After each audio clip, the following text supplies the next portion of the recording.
I'm a full-time grad student, but I also travel for my full-time job. So in this video, I'm going to tell you why I chose the school that I chose, how I get a head start in my classes, and why communicating with your professors that you're traveling is so important. And if this is being lost, then may I never be found. I go to Southern New Hampshire University online. It is a brick and mortar school as well, which is one of the reasons that I chose it, because there are a lot of online schools that aren't also brick and mortar schools. Or they are, but their brick and mortar is in like an office building. Like they have offices, but they don't have like a campus. So I wanted a campus that if I like got a wild hair up my butt, I'd be able to go visit and be like, yeah, this is my school. It's not super expensive. If I was working a regular full-time job, it might be too expensive. But if I was working a regular full-time job, I probably would need the master's degree, and they probably would do some kind of tuition reimbursement program. The way my life is now, I don't really need it. Which sounds very privileged, which it is. I don't actually need this degree, I'm just getting it. And there are several reasons why that's happening. I was bored and I decided this is a good time because I had a lot of downtime at work. It was a really slow lab. And then I was like, well, because that wasn't really enough to convince me to get it. The master's degree is a lot of work. So I was like, I'm never going to be making as much money as I am now. I'm not going to be any smarter in 2 years or 5 years or 10 years. As a matter of fact, my memory is really like shot. If the time came that I needed a master's degree, I didn't want to have to worry about getting a master's degree. So that's what it was. Affording or being able to think through and think critically and all that stuff. And being motivated to do it, because honestly, like, I'm barely motivated now. So how am I going to be motivated in 5 years to get it when it's like, oh, there's this job that I really want, but I need a master's degree and it's going to take me 18 months to get a master's degree and this job is going to be gone. So I decided to just go ahead and do it. I also told my father that I would have a master's degree before he passed away. He's in his 80s.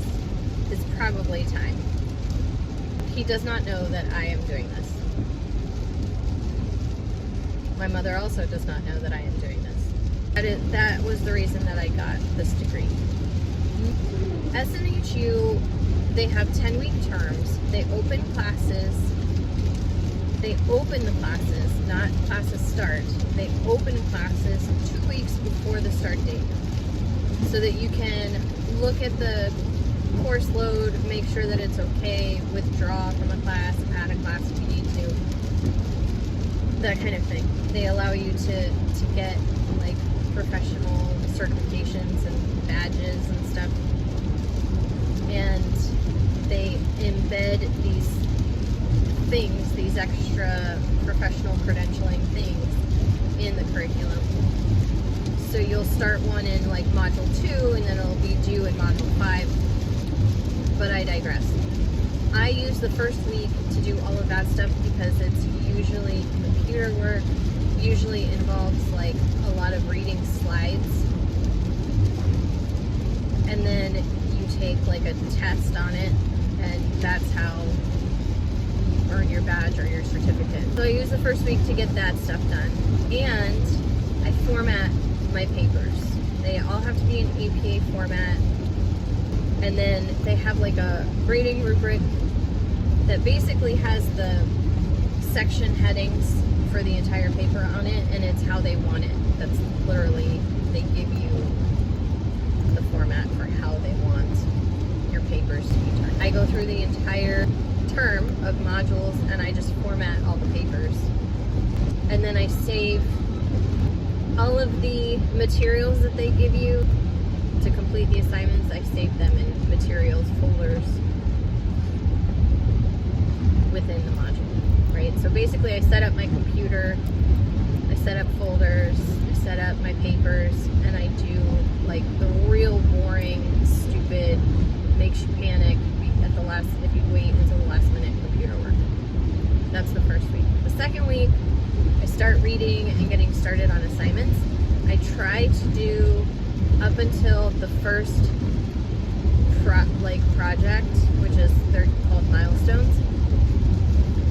And either I'll get started on the milestone and it'll be like a real loose like interpretation of the milestone, because I like to wait and see the grades that I get on the first and on the assignments from the first and second modules before I start on the project, because they kind of like direct you how you're supposed to, in the way that you are supposed to complete the milestone. And then I am 3 weeks ahead, and if we have a crazy call week, a weekend, like we did, I don't know, 2 weekends ago, where I got 27 hours of callback, then I don't have to worry because my assignment is done. So, and then every opportunity that I have at work, I sit and try to crank out something. And on the weekends, I'll sit at my desk at 8 a.m. and I'll finish at 5 p.m. or 5:30 p.m. If I'm like, oh, I don't want to start another assignment at 5 o'clock in the afternoon, I will push myself, because it is amazing how much I can get done in half an hour. And that can be the difference between a halfway completed assignment and a completed assignment, or an unfinished assignment, like a totally not started assignment and a halfway completed assignment. Or I'll just be on a roll once I've started it, and I'll just push through until 6 or 6:30. There are days when I'm just not feeling it, and I will set a work timer for 1 hour and a break timer for 20 minutes, and I'll just have my day go like that. And the 20-minute break timer is like clean the house, do the dishes, vacuum, take the dog out, so that I'm productive and really giving myself a break. But it's also stuff that I can think about what the assignment is. Like if I'm stuck on something, I can kind of like have it running in the back of my head and let the creative juices flow.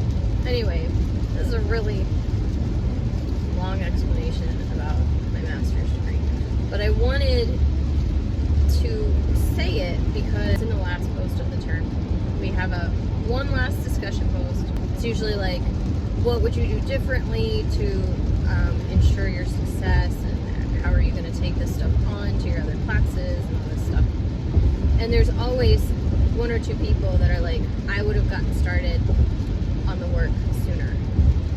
Or, thank you so much for telling me, not to me, but thank you so much for telling me like about the computer work in the beginning, and to get started on that quickly, because it took me like 10 hours to do. So, just so you know. I forget where I was going with that. When I moved from Oregon to Wisconsin, it was at the beginning of a new term, and I had had the opportunity to start coursework like a week early. I worked ahead, and I emailed my professors before I left to come to Wisconsin, and I was like, hey, this is my life, and you know, if I can't find an internet connection and blah blah blah, and if something happens to my car and I can't get to where I'm living, and everything worked out fine, but for the most part my teachers just said, we'll cross that bridge when we come to it, basically. And it's not like I wouldn't be able to get to Starbucks or McDonald's and be able to access their Wi-Fi and send my work through, but I just like to cover my bases.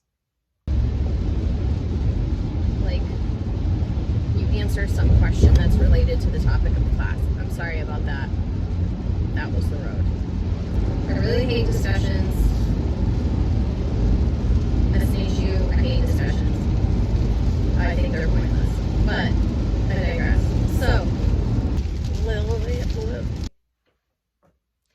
I'm gonna let you guys in on a little secret, because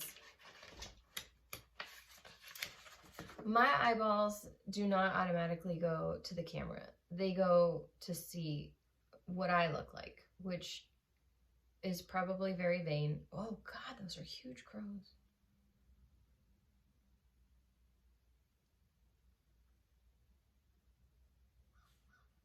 Holy cow, they're so big. Anyway,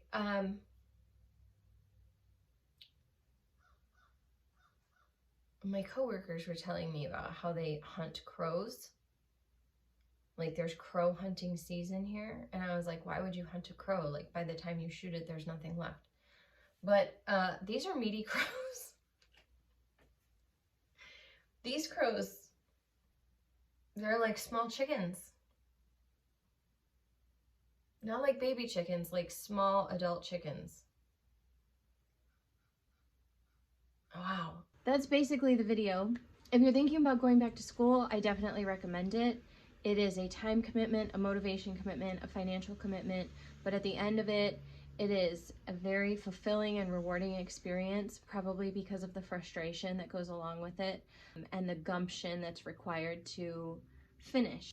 But you also get increased earning power for the rest of your life because of the work that you put in now. If you had any questions about SNHU or online schools, I don't know if they all operate the same way with the 2-week opening classes 2 weeks early thing, but I think probably the setting up the assignments and all of that stuff before you do anything else is just a time saver and makes things so much easier whether the school operates the same way or not.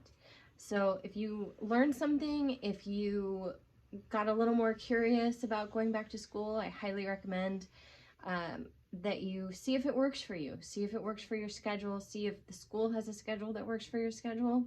See if your company will work with you on tuition reimbursement. You know, do the research. Research is not a commitment. You're not committed until you pay your tuition bill. Take a look at it and see what you can do. If you enjoyed the content today, go ahead and hit subscribe. That helps a lot. Hit the notification bell so that you can be notified the next time I upload a video, and hit like.